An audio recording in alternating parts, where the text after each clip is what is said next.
Les aliments que l'on doit éviter quand on souffre de diverticulose. Essayez de consommer seulement des purées de fruits ou de légumes cuits, et de boire des infusions à la camomille, à la menthe ou au curcuma entre autres, pour faire disparaître les symptômes.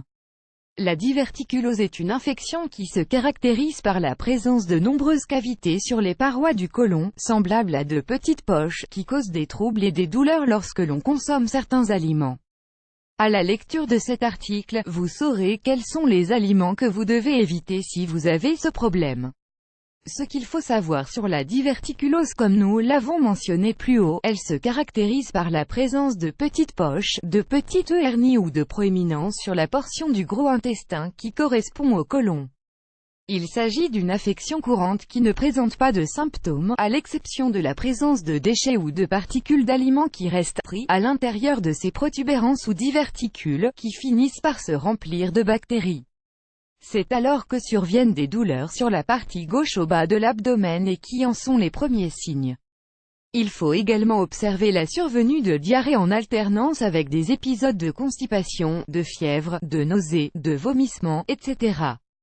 Après qu'un épisode de diverticulose se soit produit, il subsiste 45% de probabilité qu'il se répète. Votre médecin vous indiquera quels sont les aliments qui vous sont interdits ou du moins, ce qu'il faut éviter pour que les symptômes régressent. Quels sont les aliments interdits dans les cas de diverticulose?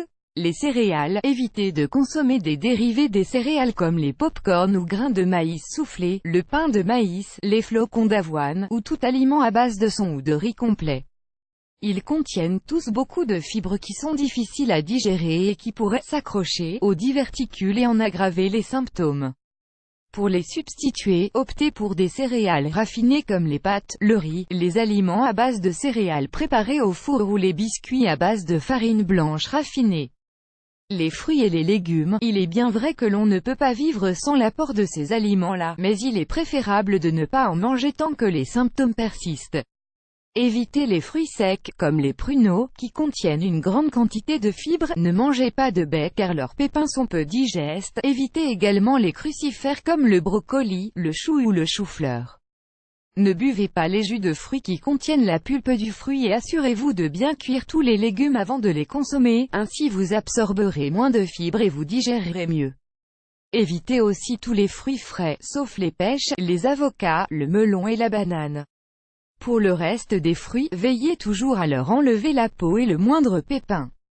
Les viandes et les protéines. Consommez de la viande tendre ou hachée, du poisson, tous les poissons sont permis, et des œufs, ce seront vos principales sources de protéines. Ces aliments n'irritent pas le côlon et sont faciles à digérer. Ne mangez pas du fromage fort qui contient beaucoup de caséine qui est contre-indiqué dans les cas de diverticulose. Rayez de votre menu tous les mets qui contiennent des graines ou des fruits secs, comme le beurre de cacahuète, par exemple. Limitez votre consommation de petits pois, de haricots et de légumes secs car il est notoire qu'ils contiennent beaucoup de fibres. La peau des aliments, les pâtes, les épices, ces trois aliments sont interdits car ils causent encore plus d'inflammation que celles propres à cette affection.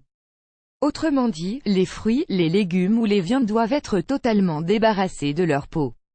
Quant aux épices, plus ils sont piquants plus ils sont mauvais pour l'organisme. Les boissons excitantes sont inclus dans ce groupe le café, le thé, le maté, le chocolat et les sodas ou boissons gazeuses.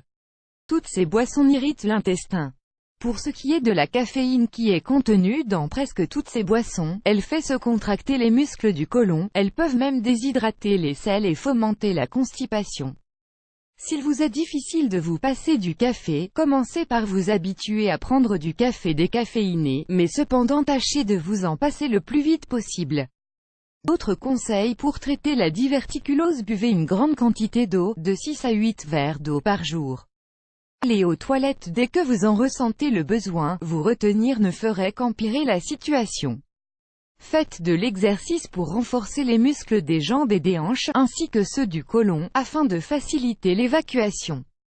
N'utilisez pas de laxatif ni de lavement si vous souffrez de constipation, car tous deux peuvent irriter davantage vos intestins et vous rendre dépendants, vu qu'ils ne favorisent pas le bon fonctionnement de l'appareil excréteur. Évitez de consommer des aliments traités ou gras, ainsi que les aliments piquants, les sucres et les aliments frits. Évitez tous les aliments qui contiennent des graines. Mâchez correctement avant d'avaler car les fragments peuvent se loger entre les diverticules, causant des douleurs et de l'inflammation. Mangez des bouillies ou de la purée de légumes, ainsi que des fruits cuits. Vous pouvez également préparer des jus sans pulpe afin de faciliter la guérison lors de votre traitement. Les plantes recommandées pour traiter la diverticulose sont les suivantes. La camomille, elle réduit l'inflammation et soulage les douleurs. Tâchez de consommer au moins un thé de camomille par jour. La menthe, elle sert à soulager le gonflement au niveau de l'abdomen, ainsi que les douleurs, les nausées et les gaz. Buvez jusqu'à 3 tasses d'infusion de menthe par jour. L'origan, il réduit l'inflammation du côlon. Le thym, c'est une excellente source de fibres et de composants analgésiques, antispasmodiques et anti-inflammatoires. Vous pouvez l'utiliser comme condiment pour les soupes, des sauces ou des salades. Le curcuma, c'est un anti-inflammatoire naturel qui peut s'employer pour traiter toutes sortes d'inflammations et pour combattre les diverticules. Photographie reproduite avec l'aimable autorisation de Apple Studio, de Orin The Best, de Mamie Beltram et de Woody Wonderwork.